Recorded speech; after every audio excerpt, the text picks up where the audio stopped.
शांति। आज 2 जनवरी 2025 की साकार मुरली। मीठे बच्चे, बाप का पाठ एक्यूरेट है। वह अपने समय पर आते हैं, जरा भी फर्क नहीं पड़ सकता। उनके आने का यादगार शिवरात्रि खूब धूमधाम से मनाओ।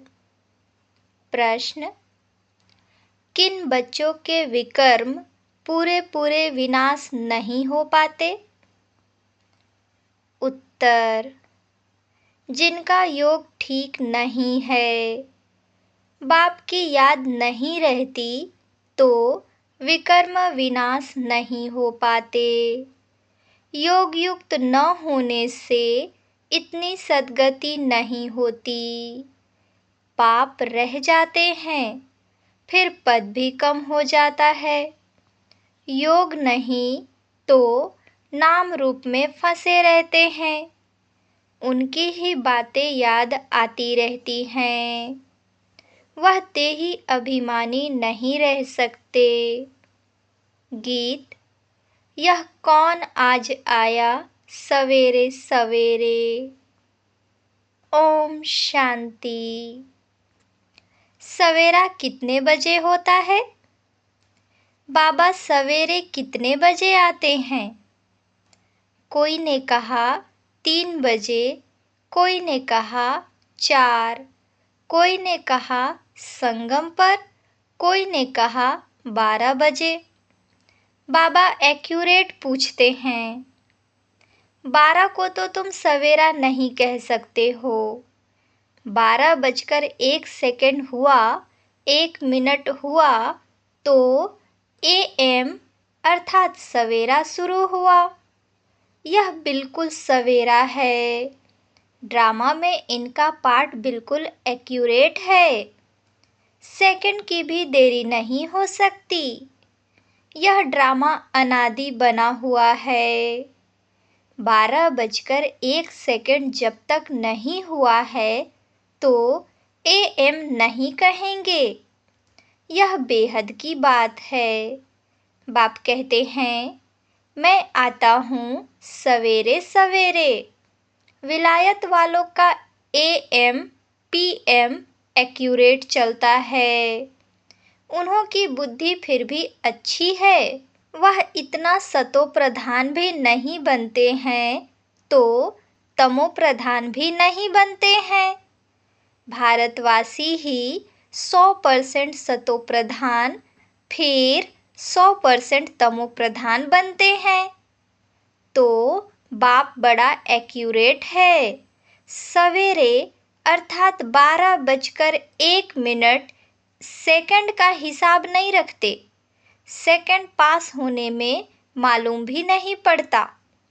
अब यह बातें तुम बच्चे ही समझते हो। दुनिया तो बिल्कुल घोर अंधियारे में है। बाप को सभी भक्त दुख में याद करते हैं। पतित पावन आओ, परंतु वह कौन है, कब आते हैं, यह कुछ भी नहीं जानते।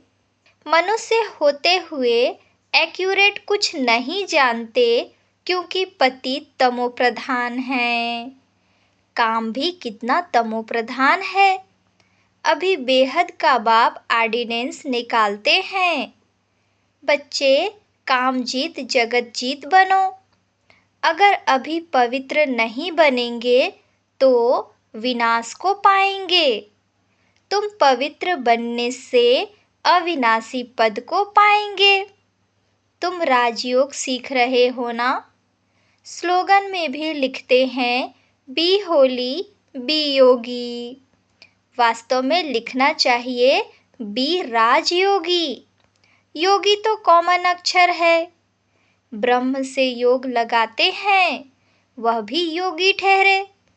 बच्चा बाप से, स्त्री पुरुष से योग लगाती है, परंतु यह तुम्हारा है राजयोग। बाप राजयोग सिखलाते हैं, इसलिए राजयोग लिखना ठीक है। Be holy and rajyogi. दिन प्रतिदिन करेक्शन तो होती रहती है। बाप भी कहते हैं, आज तुमको गुह्य से गुह्य बातें सुनाता हूँ। अब शिव जयंती भी आने वाली है। शिव जयंती तो तुमको अच्छी रीति मनानी है। शिव जयंती पर तो बहुत अच्छी रीति सर्विस करनी है। जिनके पास प्रदर्शनी है, सभी अपने अपने सेंटर पर अथवा घर में शिव जयंती अच्छी रीति मनाओ और लिख दो, शिव बाबा गीता ज्ञानदाता बाप से बेहद का वर्षा लेने का रास्ता आकर सीखो। भल बत्तियां आदि भी जला दो। घर घर में शिव जयंती मनानी चाहिए। तुम ज्ञान गंगाएं हो ना, तो हर एक के पास गीता पाठशाला होनी चाहिए। घर घर में गीता तो पढ़ते हैं ना। पुरुषों से भी माताएं भक्ति में तीखी होती हैं। ऐसे कुटुंब परिवार भी होते हैं जहाँ गीता पढ़ते हैं। तो घर में भी चित्र रख देने चाहिए। लिख दें कि बेहद के बाप से आकर फिर से वर्षा लो। यह शिव जयंती का त्योहार वास्तव में तुम्हारी सच्ची दीपावली है। जब शिव बाप आते हैं तो घर घर में रोशनी हो जाती है।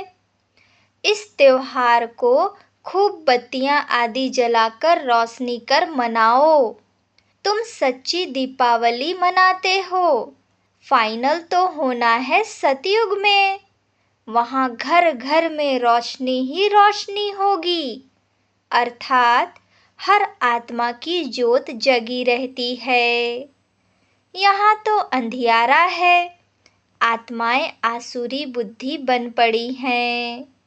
वहाँ आत्माएं पवित्र होने से दैवी बुद्धि रहती है। आत्मा ही पतित, आत्मा ही पावन बनती है। अभी तुम वर्थ नॉट अ पेनी से पाउंड बन रहे हो। आत्मा पवित्र होने से शरीर भी पवित्र मिलेगा। यहाँ आत्मा अपवित्र है तो शरीर और दुनिया भी इम्प्योर है। इन बातों को तुम्हारे में से कोई थोड़े हैं जो यथार्थ रीति समझते हैं और उनके अंदर खुशी होती है। नंबरवार पुरुषार्थ तो करते रहते हैं। ग्रहचारी भी होती है। कभी राहु की ग्रहचारी बैठती है तो आश्चर्यवत भागंती हो जाते हैं। बृहस्पति की दशा से बदलकर ठीक राहु की दशा बैठ जाती है। काम विकार में गया और राहु की दशा बैठी। मल्ल युद्ध होती है ना। तुम माताओं ने देखा नहीं होगा, क्योंकि माताएं होती हैं घर की घरेत्री। अब तुमको मालूम है, भ्रमरी को घरेत्री अर्थात घर बनाने वाली कहते हैं। घर बनाने का अच्छा कारीगर है, इसलिए घरेत्री नाम है। कितनी मेहनत करती है। वो भी पक्का मिस्त्री है। 2-3 कमरा बनाती है। 3-4 कीड़े ले आती है। वैसे तुम भी ब्राह्मणिया हो। चाहे 1-2 को बनाओ, चाहे 10-12 को, चाहे 100 को, चाहे 500 को बनाओ। मंडप आदि बनाते हो, यह भी घर बनाना हुआ ना। उसमें बैठ सबको भूं भूं करते हो। फिर कोई तो समझकर कीड़े से ब्राह्मण बनते हैं, कोई सड़ा हुआ निकलते हैं, अर्थात इस धर्म के नहीं हैं। इस धर्म वालों को ही पूरी रीति टच होगा। तुम तो फिर भी मनुष्य हो ना। तुम्हारी ताकत उनसे, भ्रमरी से तो जास्ती है। तुम 2000 के बीच में भी भाषण कर सकते हो। आगे चल 4-5 हजार की सभा में भी तुम जाएंगे। भ्रमरी की तुम्हारे से भेंट है। आजकल सन्यासी लोग भी बाहर विदेशों में जाकर कहते हैं हम भारत का प्राचीन राजयोग सिखाते हैं। आजकल माताएं भी गेरू कफनी पहनकर जाती हैं, फॉरेनर्स को ठग कर आती हैं। उनको कहती हैं भारत का प्राचीन राजयोग भारत में चलकर सीखो। तुम ऐसे थोड़े ही कहेंगे कि भारत में चलकर सीखो। तुम तो फॉरेन में जाएंगे तो वहाँ ही बैठ समझाएंगे। यह राजयोग सीखो तो स्वर्ग में तुम्हारा जन्म हो जाएगा। इसमें कपड़ा आदि बदलने की बात नहीं है। यहाँ ही देह के सब संबंध भूल अपने को आत्मा समझ बाप को याद करो। बाप ही लिबरेटर गाइड है, सबको दुख से लिबरेट करते हैं। अभी तुमको सतो प्रधान बनना है। तुम पहले गोल्डन एज में थे, अब आयरन एज में हो। सारी वर्ल्ड सभी धर्म वाले आयरन एज में हैं। कोई भी धर्म वाला मिले उनको कहना है बाप कहते हैं अपने को आत्मा समझ मुझे याद करो तो तुम पावन बन जाएंगे, फिर मैं साथ ले जाऊंगा। बस इतना ही बोलो, जास्ती नहीं। यह तो बहुत सहज है। तुम्हारे शास्त्रों में भी है कि घर घर में संदेश दिया। कोई एक रह गया तो उसने उल्हना दिया, मुझे कोई ने बताया नहीं। बाप आए हैं तो पूरा ढिंढोरा पीटना चाहिए। एक दिन जरूर सबको पता पड़ेगा कि बाप आए हैं, शांति धाम सुख धाम का वर्षा देने। बरोबर जब डिटेज्म था तो और कोई धर्म नहीं था, सभी शांति धाम में थे। ऐसे ऐसे ख्यालात चलने चाहिए, स्लोगन बनाने चाहिए। बाप कहते हैं देह सहित सब संबंधों को छोड़ो, अपने को आत्मा समझ मुझ बाप को याद करो तो आत्मा पवित्र बन जाएगी। अभी आत्माएं अपवित्र हैं। अभी सबको पवित्र बनाए बाप गाइड बन वापिस ले जाएंगे। सब अपने अपने सेक्शन में चले जाएंगे। फिर डीटी धर्म वाले नंबरवार आएंगे। कितना सहज है। यह तो बुद्धि में धारण होना चाहिए। जो सर्विस करते हैं वह छिपे नहीं रह सकते। डिससर्विस करने वाले भी छिप नहीं सकते। सर्विसेबल को तो बुलाते हैं। जो कुछ भी ज्ञान नहीं सुना सकते उनको थोड़े ही बुलाएंगे। वह तो और ही नाम बदनाम कर देंगे।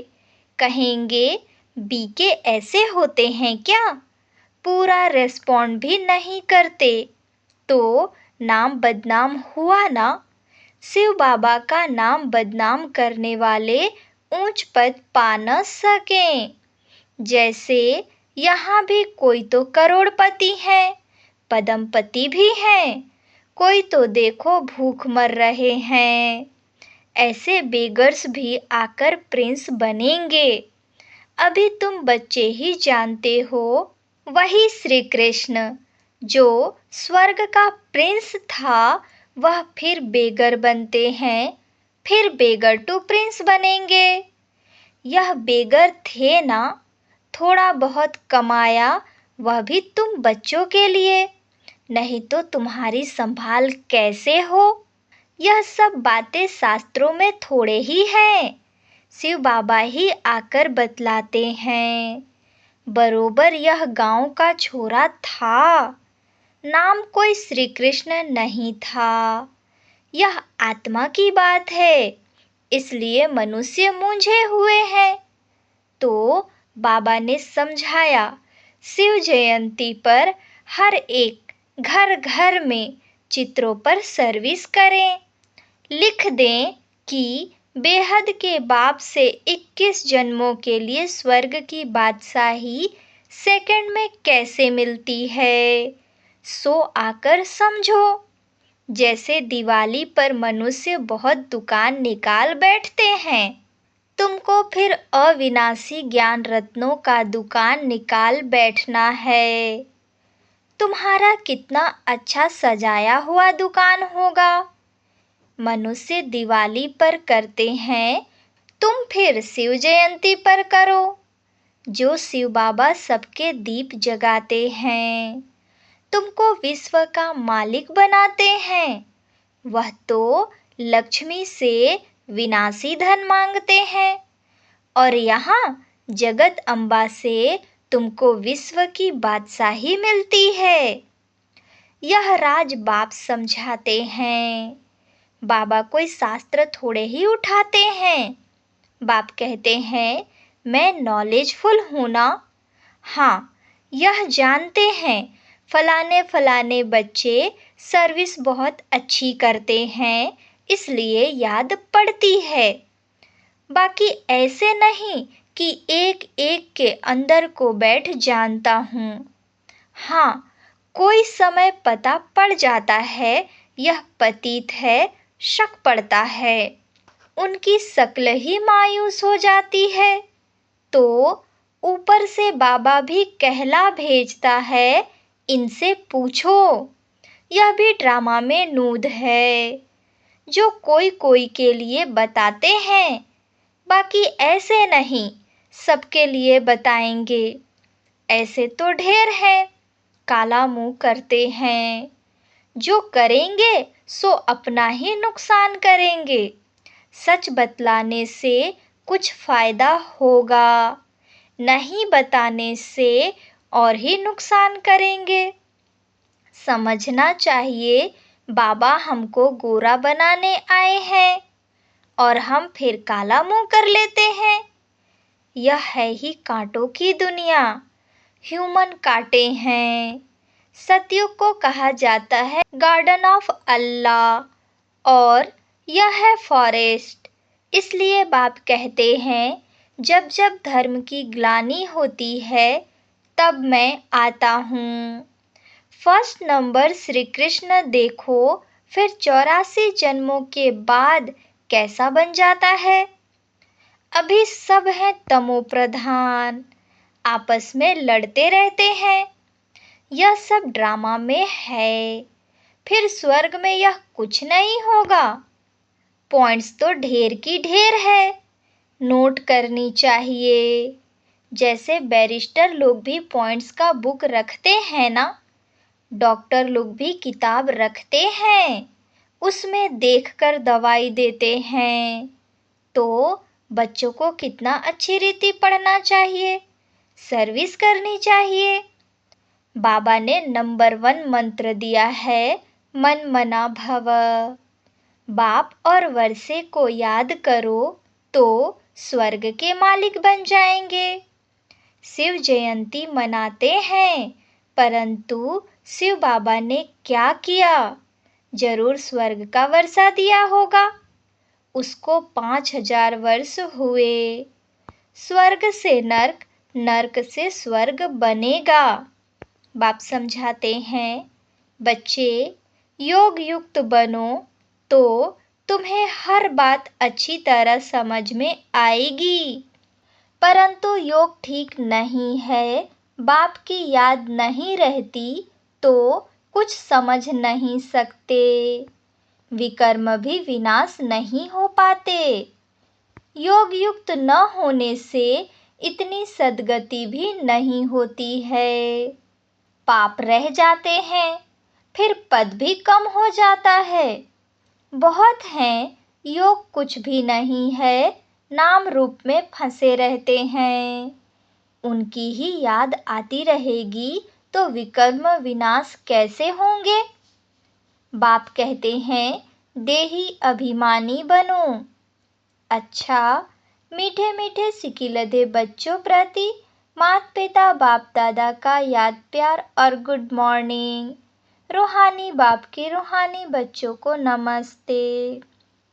धारणा के लिए मुख्य सार। पहली पॉइंट, शिव जयंती पर अविनाशी ज्ञान रत्नों का दुकान निकाल सेवा करनी है। घर घर में रोशनी कर सबको बाप का परिचय देना है। दूसरी पॉइंट, सच्चे बाप से सच्चा होकर रहना है। कोई भी विकर्म करके छिपाना नहीं है। ऐसा योग युक्त बनना है जो कोई भी पाप रह न जाए। किसी के भी नाम रूप में नहीं फंसना है। वरदान, मैंपन के भान को मिटाने वाले ब्रह्मा बाप समान श्रेष्ठ त्यागी भव। संबंध का त्याग, वैभवों का त्याग कोई बड़ी बात नहीं है, लेकिन हर कार्य में, संकल्प में भी औरों को आगे रखने की भावना रखना अर्थात अपनेपन को मिटा देना। पहले आप करना, यह है श्रेष्ठ त्याग। इसे ही कहा जाता स्वयं के भान को मिटा देना।